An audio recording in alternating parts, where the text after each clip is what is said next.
A lot has happened over the last week and a half. Our state and country are once again grappling with violence against Black lives, the violence that followed, resulting in the tragic loss of 2 lives, and a legislature that refuses to take the urgent necessary steps to begin dismantling systemic racism that is at the core of this division and pain. And all the while, our kids are going back to school, families are navigating difficult financial and household decisions, and a global pandemic rages on in our communities. To say it's been tough and that Wisconsinites are hurting, frankly, is a gross understatement.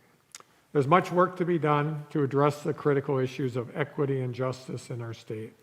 But I want to stress that our strength as Wisconsinites is in our communities and in each other.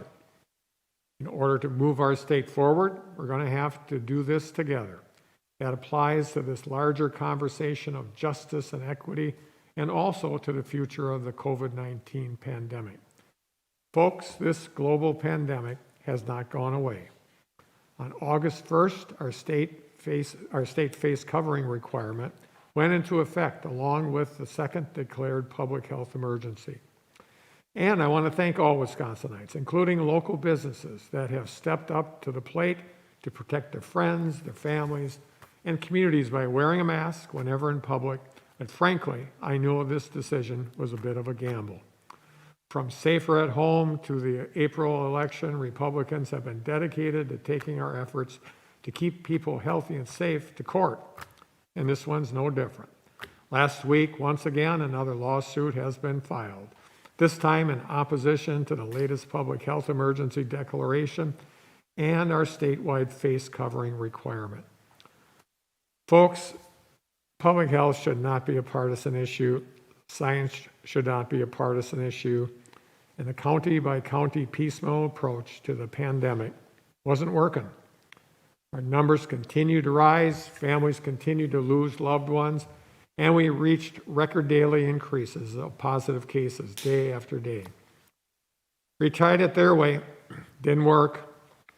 As I said before, the only way to get through these challenges is by coming together to work together. Regardless of any lawsuits, we are going to continue to work to keep Wisconsinites healthy and safe. We all want to go back to normal, and masks are one way we can keep each other safe and stop the spread of this virus. While there's many factors to consider, we know that wearing masks will save lives. So please continue to wear your mask, avoid gatherings of people outside of your household, stay home as much as possible, and wash your hands frequently. It's these community efforts that work best that when we're all on board, that will get us back to the activities we all enjoy and allow our economy to bounce back.